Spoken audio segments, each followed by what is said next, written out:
오늘 주일 예배는 내 모든 인생 짐을 주님께 맡겨라. 주님께 맡겨라. 맡기는 게 상수다. 맡기는 게 고수다. 맡기는 게 상수, 고수 정도가 아니라 맡기는 게 최고수다라는 제목으로 잠깐 시간 은혜를 나누고자 합니다. 우리 주변에 내 인생 짐이 참 무겁다 그러면서 힘들어하는 분들이 꽤 많이 있죠. 이런 분들을 볼 수가 있습니다. 그런데 이분들을 가만히 보면 고난 때문에 시련이 많아서 힘들어하기보다는 자기 욕심 때문에, 여러 가지 욕심 때문에 힘들어하는 경우가 훨씬 많더라는 것입니다. 그러니까 인생짐이 무겁다, 내 인생짐이 무겁다 그러시는 분들을 분석을 해보면 굳이 자기가 안 져도 될 인생짐까지 진다든지, 자기 욕심 때문에 굳이 자기가 안 져도 될 인생짐까지 진다든지, 아니면 자기 한계라는 것이 있는데 이 한계를 자꾸 넘어서려 하니까, 과도한 욕심 때문에 자기 한계를 자꾸 넘어서려 하니까 한도 끝도 없이 인생짐이 무거워지는 것이죠. 예를 들어서 저 어릴 적만 해도 7남매, 8남매가 기본이었거든요. 심지어 12남매, 15남매까지 있는 그런 집도 심심찮게 볼 수가 있었습니다. 그래서 첫째, 둘째, 셋째가 어느 정도 크면, 그러니까 서열 1등, 2등, 3등이 어느 정도 크면 그 다음 서열인 4번, 5번, 6번을 키웠죠. 이어 4번, 5번, 6번이 크면 그 다음 서열인 7번, 8번, 9번을 키우고 그랬거든요. 7번, 8번, 9번이 어느 정도 크면 10번, 11번, 12번을 키웠습니다. 예수님을 믿고 천국에 가신 저희 친할머니께서 12남매를 키우셨는데 첫째와 둘째는 고민도 좀 하시고 생각도 깊이 하셔서 각각 하용범, 하윤우라는 이름을 붙여주셨답니다. 범처럼 용감하라, 윤택하라, 그런 깊은 의미를 가진 이름을 지어주셨습니다. 게다가 얼마 되지 않은 재산이지만 첫째랍시고 둘째랍시고 첫째에게 둘째에게 모두 넘겨주셨답니다. 그런데 셋째부터는 생각하는 것도 귀찮고 고민하는 것도 귀찮으셔서 그냥 이름을 막 지었대요. 그래서 셋째 이후로 태어난 저의 삼촌들, 고모들 이름 외우기가 참 쉽습니다. 삼촌들 이름은 삼수, 사수, 오수, 육수, 칠수거든요. 또 고모들 이름은 복순, 복자, 복남, 복팔이거든요. 그러니까 친할머니 말에 의하면 셋째 이후로 태어난 아이들은 이름도 그냥 생각나는 대로 막 지었을 뿐만 아니라 신경도 거의 쓰지 않았답니다. 그래서 자식들 중에 누구 하나가 한 일주일 정도 가출한 다음 집에 들어와도 너 요즘 오랜만이다, 잘 안 보이대, 그러고 말았답니다. 그런데 첫째는 받은 재산은 몽땅 까먹어 버렸고 둘째도 사기를 잘 당해서 재산도 다 까먹고 사는 게 별로였다는 것이죠. 신통찮았다는 것입니다. 그러니까 부모가 관심을 가지고, 최고로 관심을 가지고 애를 쓰면서 첫째와 둘째를 애지중지하면서 키웠는데 영 시원찮았다는 것이죠. 반면 부모가 신경도 안 쓰고 이름도 막 지어주었던 삼수, 사수, 오수, 육수, 칠수, 칠수까지는, 또 복순이, 복자, 복남이, 복팔이는 영특했고 그 바람에, 영특하니까 그 바람에 잘 살았다 합니다. 그러니까 무슨 얘기냐, 부모 입장에서 첫째와 둘째가 잘 되기를 바랬는데 물론 셋째 이후도 잘 되면 좋겠죠. 금상첨화겠죠.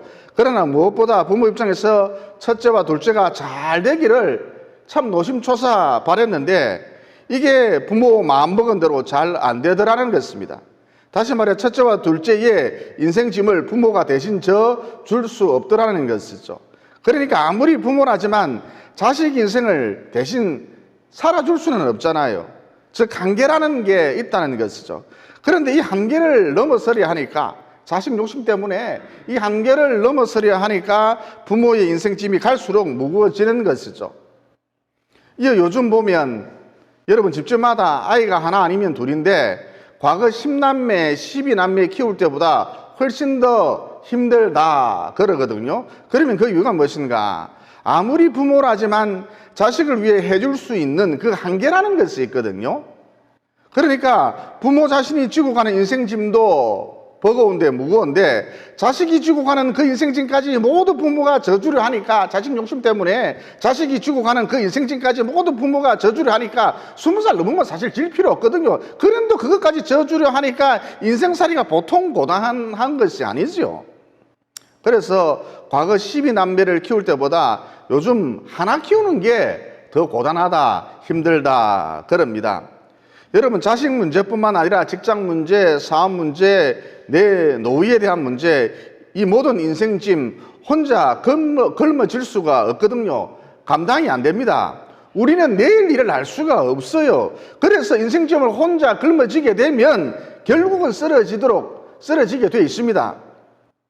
그러므로 우리가 깨달아야 할 것이 무엇이냐? 자녀 문제든 노후 문제든 사업 문제든 그 어떤 인생 짐이든지 간에 우리 주님께 맡겨야 한다는 것이죠. 오늘도 맡기고 내일도 맡기고 이번 달도 맡기고 다음 달도 맡기고 올해도 맡기고 내년에도 맡겨야 한다는 것입니다. 그래서 본문 28절에 보면 이런 말씀이 나오죠. 수고하고 무거운 짐진 자들아 다 내게로 오라, 내가 너희를 쉬게 하리라 그러셨잖아요. 그러니까 인생을 살아가는 데 있어서 지혜가 무엇이냐? 우리 주님께 내 인생짐을 모두 맡기는 게 지혜라는 것입니다. 잔머리를 굴리는 것이 지혜가 아니고 맡기는 것이 지혜라는 것입니다. 방금 전 말씀드렸듯이 오늘도 맡기고 내일도 맡기고 이번 달도 맡기고 다음 달도 맡기고 올해도 맡기고 내년에도 맡기고 이렇게 끊임없이 맡기는 게 지혜라는 것입니다. 즉 인생을 살아가는 방식에 있어서 하수, 중수, 상수, 고수, 최고수라는 것이 있는데 맡기는 게 상수다, 맡기는 게 고수다 아니죠. 그 정도가 아니죠. 맡기는 게 최고수라는 것입니다. 그러므로 수고하고 무거운 짐진 자들아 다 내게로 오라, 내가 너희를 쉬게 하리라 그러셨는데 앞으로 어떻게 살아가나 고민하지 마시고 우리 주님께 부지런히 맡기심으로, 오늘도 맡기시고 내일도 맡기시고 이번 달도 맡기시고 다음 달도 맡기심으로, 이렇게 부지런히 맡기심으로 주님이 책임져 주시는 남은 여생 보내시기를 예수님 이름으로 진심으로 축원을 드립니다. 그 다음 여러분이 잘 아시다시피 옛날 임금들 오래 살지를 못했거든요. 10명의 왕 중, 옛날 임금들 10명의 왕 중 9명이 모두 40대에 요절했습니다. 40대에 죽었다는 것이죠. 그러면 그 결정적인 이유가 무엇인가? 일반적인 남자들은 그냥 퇴근 후에 자기 집에 들어가면 되는데 왕은 후궁이 수백 명이나 되니까, 후궁이 수천 명이나 되니까 오늘은 어느 집에 들어가야 하나, 이것부터 걱정을 해야 하니까, 이것부터 걱정해도 아무 데나 들어가면 되지, 우리는 그냥 갈 데가 없어요, 한 곳밖에 없어요. 그런데 왕은 어느 집에 들어가야 하나 이것부터 걱정해야 하니까 인생짐이 보통 무거운 게 아니죠. 그래서 40대라는 한창 나이에 요절을 했던 것이죠. 여러분, 당시 임금이 어느 처소에 들어가서 잠을 자느냐에 따라서 정치적인 지형이 달라지고 암투가 벌어지고 궁중 암투가 벌어지고 심지어 누가 살해되고 그랬거든요. 그래서 옛날 임금들이 저녁 5시, 저녁 6시만 되면 그만 마음이 불안해지고 답답해지고 초조해지고 신경이 날카로워졌던 것이죠. 그러니까 모든 사람은 한계라는 것이 있는데 내 수준, 내 한계를 뛰어넘어서 무언가를 못해져서 안달복달하는 것도 문제이긴 합니다만, 내 수준, 내 한계를 뛰어넘어서 너무 많이 가지고 있는 것도, 후궁이 마누라가 수백 명이 되는 것도 큰 문제라는 것이죠. 저는 옛날 임금들 어떻게 살았는지 모르겠어요. 저는 한 명도 감당이 안 되는데 이건 뭐 어찌 살았는지 모르겠어요. 수백 명이나 되려고. 그래서 인생을 살아감에 있어서 제일 중요한 게 무엇인가? 한 가지 이름을 확실하게 알고 이 한 가지 이름을 줄기차게 부르면 된다는 것이죠. 그러면 내가 반드시 알아야 할 한 가지 이름, 그리고 내가 한결같이 매일 불러야 할 그 한 가지 이름이란 과연 어떤 이름일까요? 뻔합니다. 예수님을 말하는 것이겠죠.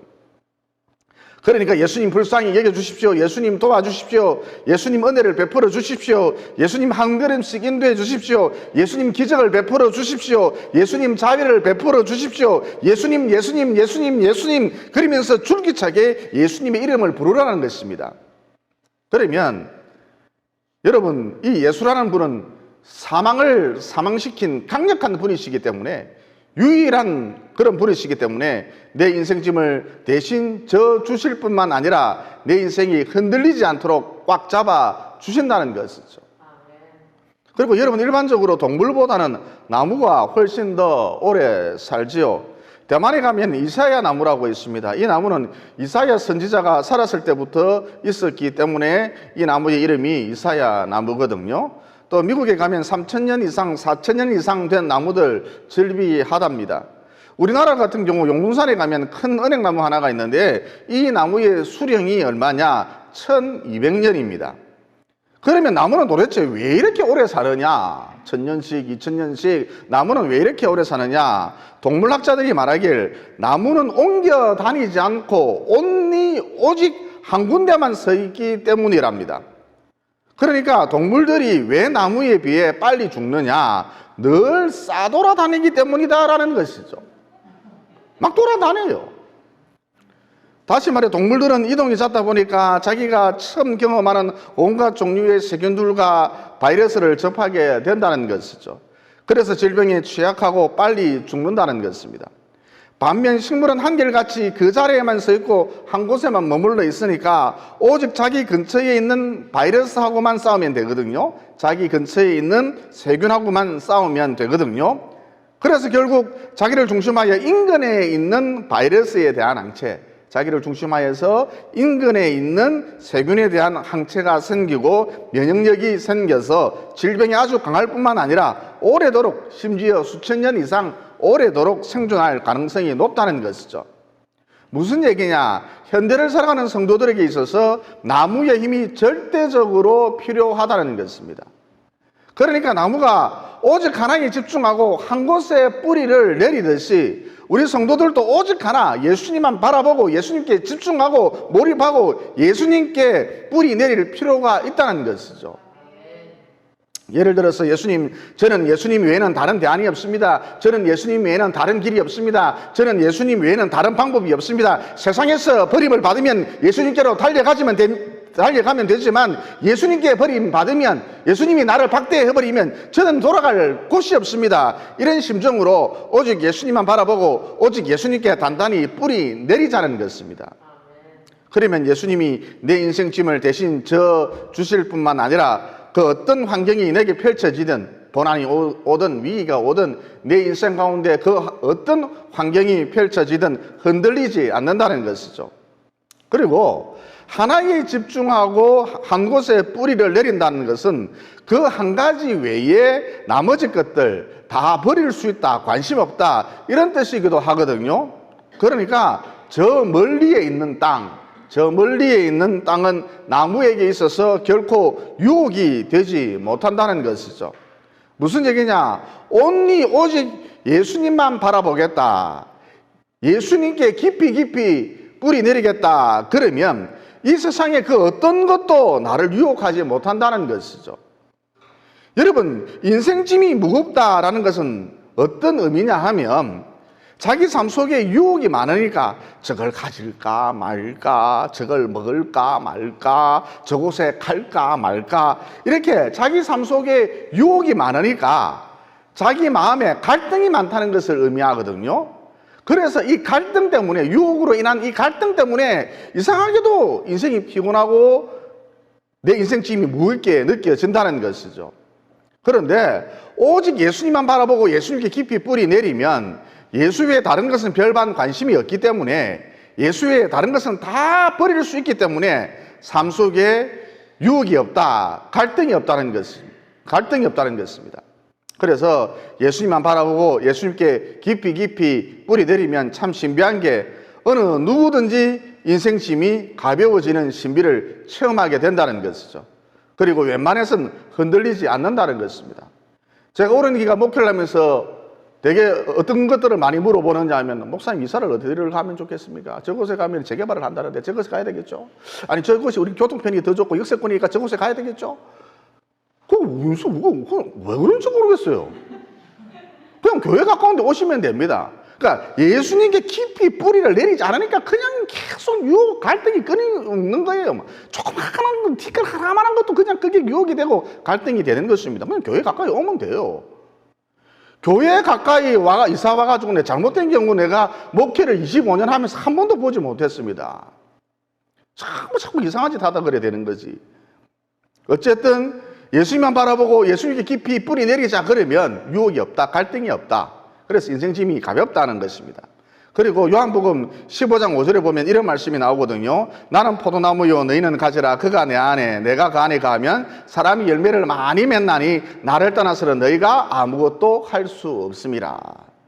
그러니까 예수님만 바라보고 예수님께 몰입하라, 그분께 뿌리 내리라. 그러면 힘쓰고 애쓰지 않아도, 여러분 힘쓰고 애쓴다고 열매가 맺히는 게 아닙니다. 오히려 있는 것까지 남은 것까지 잃어버리는 경우가 크다 합니다. 비일비재합니다. 쉽게 볼 수 있습니다. 다시 말해 그렇게 인생살이 고단하게 뼈 빠지게 그렇게 힘을 썼는데도 다 무너졌어요. 그렇게 애를 썼는데도 한번 살아보려고 그렇게 발버둥을 쳤는데도 다 잃어버렸어요. 인생 엉망이 되었습니다. 갈기자로 살아갑니다. 이런 경우 크다 합니다. 비일비재합니다. 부지기수입니다. 이런 맥락에서 여러분 인생살이 힘쓰고 땀 흘리고 애쓴다고 노력한다고 되는 게 아니에요. 그런데 예수님만 바라보라, 몰입하라, 그분께 뿌리 내리라. 그러면 그렇게 힘쓰고 애쓰지를 않아도, 그렇게 힘들게 인생살이 살아가지 않아도 인생이 풀린다는 거예요. 열매가 맺힌다는 것입니다. 또 무엇보다 내 수준보다 내 능력보다 훨씬 더 열매를 많이 맺게 된다는 것이죠. 예를 들어서 성도로서 거룩하게 살고 어떻게 하든지 간에 죄 안 짓고 거룩하게 살고 성경을 가까이 하고 정성을 다해 예배드리면, 무엇보다 매일매일 하루도 그러지 않고 주의 이름을 부르면 내 능력은 1밖에 안 되는데, IQ 100도 채 안 돼요. 내 능력은 1밖에 안 되는데, 그래서 1이라는 열매를 맺을 수밖에 없는데 신기하게도 30배, 60배, 100배의 열매를 맺게 된다는 것이죠. 왜냐? 포도나무 가지 된 우리는 아무것도 아니지만 포도나무 뿌리 대신 예수님에게서 진액이 올라와서 수액이 올라와서 영양분이 올라와서 열매를 맺도록 하기 때문입니다. 그러므로 우리 주님을 향해 몰입감을 높이고 주께 깊이 뿌리 내림으로 내 인생 집이 가벼워지는 것을 체험할 뿐만 아니라 더불어 흔들리지 않는 삶을 살 뿐만 아니라 내 능력은 1밖에 안 되지만, 그래서 1이라는 열매를 맺을 수밖에 없지만 주님의 능력으로, 즉 뿌리에서, 포도나무 뿌리에서 올라오는 진액으로 수액으로 영양분으로 30배, 60배, 100배의 열매를 맺게 되시기를 예수님 이름으로 진심으로 축원을 드립니다. 그 다음 우리가 예수님께 집중하고 몰입하고 예수님께 깊이 뿌리를 내리면 예수님께서 내 인생짐을 져주시는데 이것으로 끝나는 것이 아니라 아무것도 없는, 그래서 가벼워진 내 어깨 위에 주님의 멍에를 지워주신다는 것이죠. 그래서 29절에 보면 나의 멍에를 메고 내게 배우라 그러셨던 것입니다. 그러면 내 짐을 져주심으로 내 어깨가 가벼워졌는데, 가벼워진 내 어깨 위에 주님의 멍에를 지워주신다면 이건 원점으로 돌아간 것 아닌가? 아닙니다. 왜냐하면 주님의 멍에는 인생짐과는 달리 쉽고 가볍기 때문입니다. 즉 주님의 멍에라고 하는 것은 내 인생짐하고 차원이 다르다는 것이죠. 결이 다르고 수준이 다르다는 것입니다.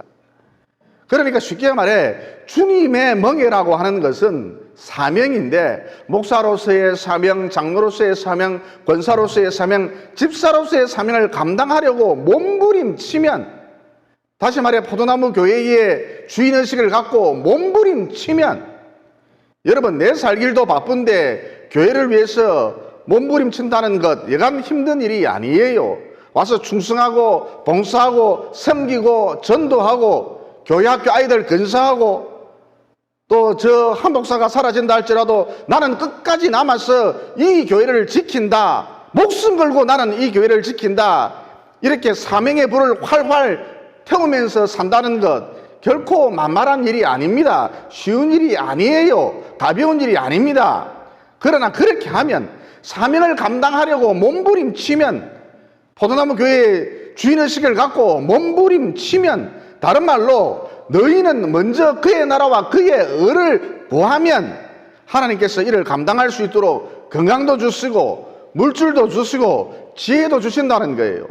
사업의 문도 활짝 열어주신다는 것입니다.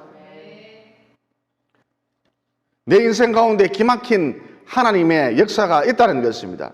그래서 주님이 주어주신 멍에는 쉽다, 주님이 주어주신 멍에는 가볍다라는 것이죠. 그러므로 우리 주님께 내 짐을 맡겨버리시고 동시에 나는 주님이 내게 주시는, 지워주시는 멍에를 기꺼이 걸머지심으로, 즉 사명을 감당하려고 몸부림치심으로 남은 여생 아낌없이 쓰임받으시다가 마침내 인생 마지막 날 기쁜 마음으로 우리 주님의 얼굴을 뵙게 되시기를 예수님 이름으로 진심으로 축원을 드립니다. 기도드리겠습니다. 사랑의 하나님, 오늘 말씀을 통해 인생의 최고수는 맡기는 것이라는 진리를 깨닫게 되었습니다. 그러므로 오늘도 맡기고 내일도 맡기고 이번 달도 맡기고 다음 달도 맡기고 올해도 맡기고 내년도 맡길 수 있도록 저의 발걸음을 인도해 주셔서 나는 주님의 영광을 위해서 살고 주님은 내 인생을 책임져 주시는 참으로 축복된 남은 여생 보낼 수 있도록 도와주시옵소서. 또 주님께 몰입하고 깊이 뿌리 내리면 내 인생 짐이 가벼워지는 것을 체험할 뿐만 아니라 곧 흔들리지 않는 삶을 살 뿐만 아니라 내 능력은 1밖에 안 되는데 30배, 60배, 100배의 열매를 맺게 된다는 진리도 깨닫게 되었습니다. 그러므로 주님에 대한 몰입도를 턱 높여가고 더욱 깊이 주님께 뿌리 내릴 수 있도록 인도해 주셔서 100배의 열매를 볼 수 있도록 도와주시옵소서. 또 주님의 멍에는 걸머지기가 쉽다, 가볍다. 그리고 주님이 주시는 멍에를 걸머쥐면 내 인생 가운데 주님의 기막힌 역사가 있다는 진리도 깨닫게 되었습니다. 그러므로 주님의 멍에를 기꺼이 걸머짐으로 곧 사명 감당함으로 나를 통해 일하시는 주의 역사를 보고 남은 여생 아낌없이 쓰임받을 수 있도록 도와주시옵소서. 나는 포도나무여 너희는 가지라, 그가 내 안에 내가 그 안에 가면 사람이 열매를 많이 맺는다고 이미 열매 맺는 법칙, 열매 맺는 이 방법을 가르쳐 주신 예수님 이름으로 기도드리옵나이다. 아멘.